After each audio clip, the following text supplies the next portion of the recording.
হরে কৃষ্ণ। সকলকে জানাই কৃষ্ণের প্রীতি ও শুভেচ্ছা, বিনম্র প্রণাম। আজকে দেবরাশিন্দের দর্পচ্ছন্ন লীলা বলার চেষ্টা করছি।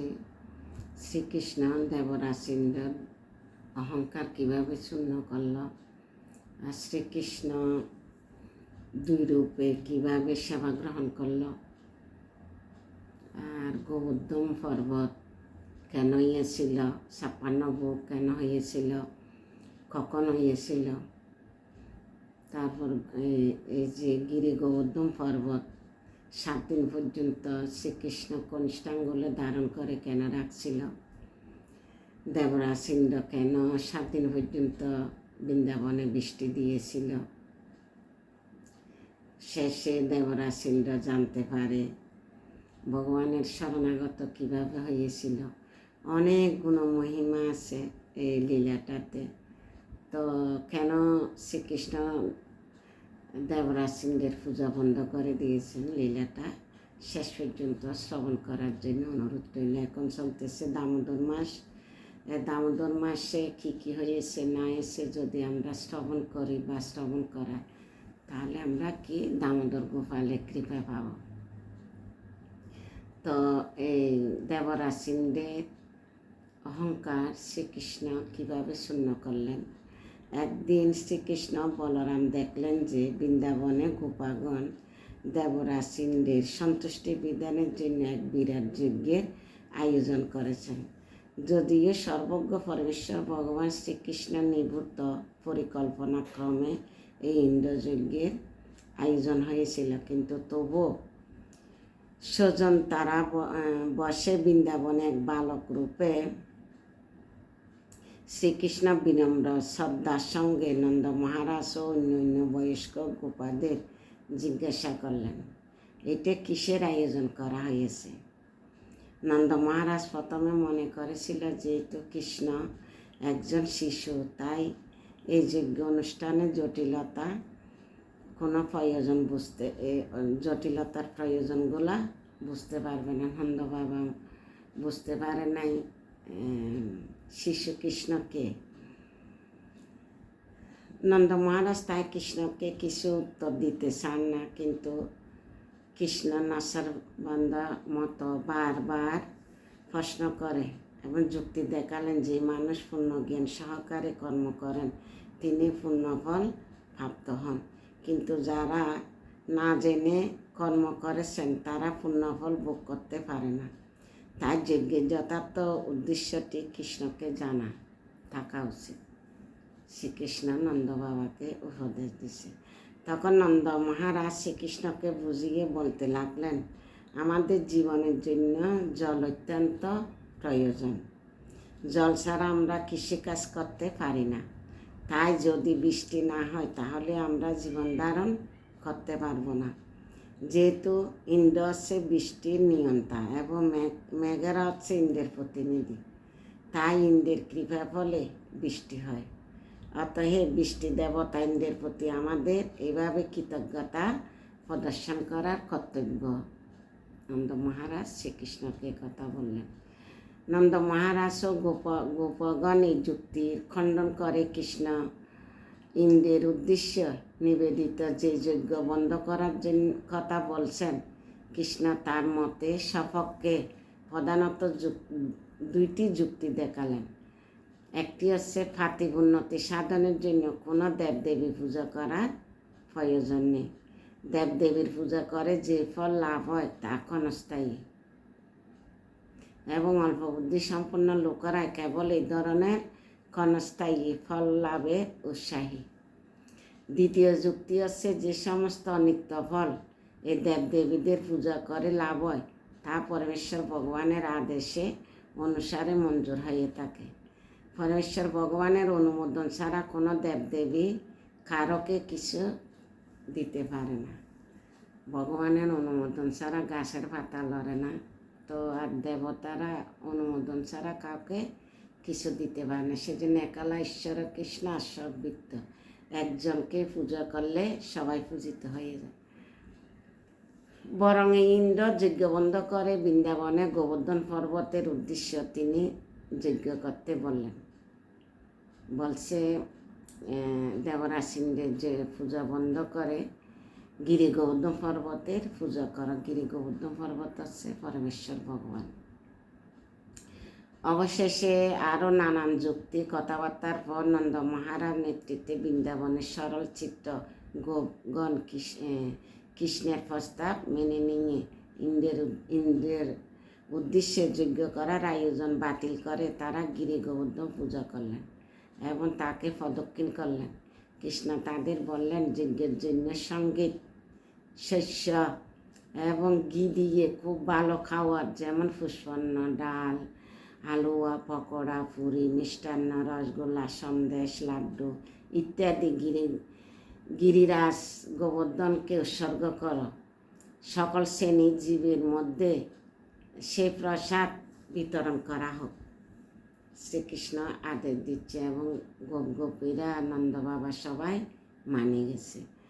অতঃপর কৃষ্ণের প্রস্তাব অনুযায়ী গোবর্ধন পূজার সমস্ত অনুষ্ঠান যথাযথভাবে সম্পূর্ণ হলো। শ্রীকৃষ্ণ স্বয়ং এক বিরাট দিব্যরূপ ধারণ করে বৃন্দাবনে অধিবাসীদের কাছে ঘোষণা করলেন যে তিনি হচ্ছেন গোবর্ধন পর্বত। আর তারপর কৃষ্ণ সমস্ত নৈবেদ্য পূজন করতে লাগলেন। ব্রজবাসীরা যা যা দিচ্ছে খাচ্ছে, আবার ফেরত দিচ্ছে। সেহেতু এটি ছিল একটি লীলার প্রকাশ, এটা ভগবানের একটা লীলার প্রকাশ। তাই একই সঙ্গে কৃষ্ণ দুইটি রূপে প্রকাশিত ছিলেন। বলছি আগে দুইটি রূপ কি, একদিকে যেমন তিনি গোবর্ধন পর্বতের বিগ্রহরূপ পরিগ্রহ করেছিলেন, আবার বৃন্দাবনের শিশুরূপে ব্রজবাসীদের সঙ্গে তিনি বিগ্রহকে প্রণাম করতে লাগলেন। দুইটি রূপে সেবা নিচ্ছে। একটি হচ্ছে বিগ্রহ রূপে পরিগ্রহ করেছিলেন, আরেকটি হচ্ছে ব্রজবাসীদের সঙ্গে বিগ্রহকে প্রণাম করতেছেন। দুই রূপের সেবা নিচ্ছে। ওইদিকে অহংকারী ইন্দ্র যখন জানতে পারলেন যে তার উদ্দেশ্য বৃন্দাবনের গোপেরা যে যজ্ঞের আয়োজন করেছিল কৃষ্ণ তা বন্ধ করে দিয়েছে, তখন তিনি ক্রোধয়ে মেঘকে আহ্বান করে বৃন্দাবনের উপর প্রবলভাবে বাড়ি বর্ষণ করে এই অঞ্চলকে সম্পূর্ণভাবে প্লাবিত করতে নির্দেশ দিলেন। মেঘ হচ্ছে দেবরাজ ইন্দ্র হচ্ছে স্বর্গের রাজা, দেবতাদের রাজা, তাই মেঘ হচ্ছে প্রতিনিধি, নির্দেশ দিচ্ছে পালন করতে হবে।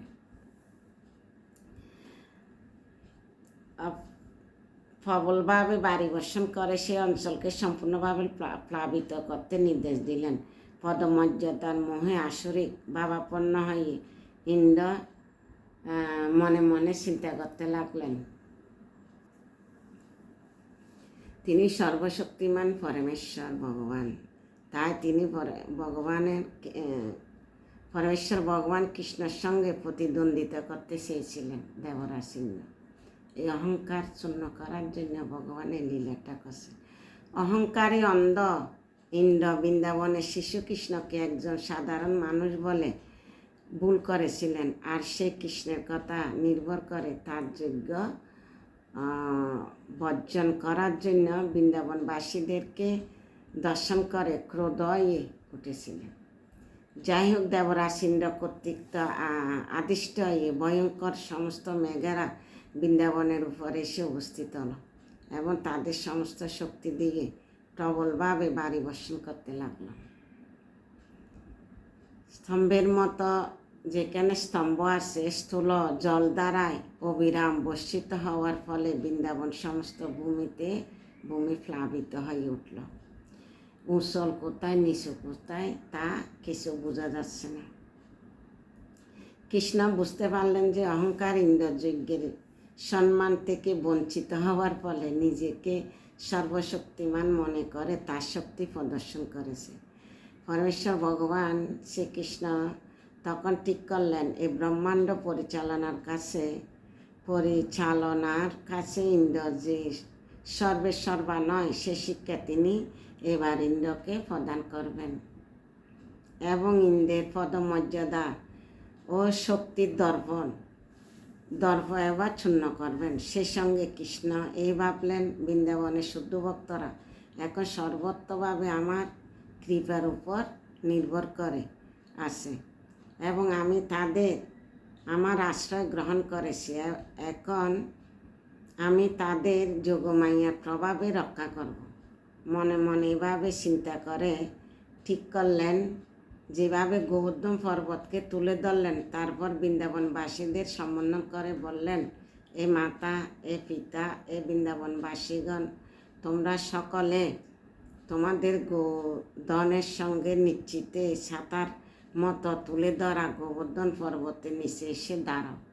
তখন ভগবান কনিষ্ঠ আঙ্গুল দিয়ে 21 কিলোমিটার গিরি গোবর্ধন পর্বতকে ধারণ করে ব্রজবাসী সবাইকে গো সম্পদ যা কিছু আছে সাথে সবাইকে নিয়ে গিরি গোবর্ধন পর্বতের নিচে দাঁড়ালো।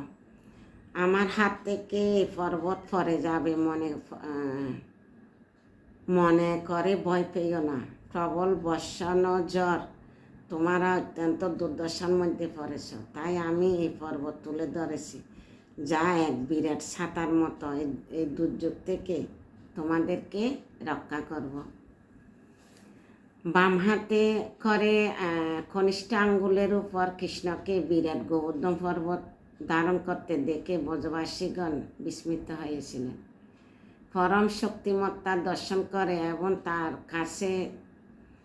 কাছ থেকে আশ্বাস প্রাপ্ত হয়ে বৃন্দাবনে পশু পাখি কীট পতঙ্গ মানুষ সহ সকল জীবেরা সে বিরাট পর্বতের নিচে আশ্রয় গ্রহণ করলেন।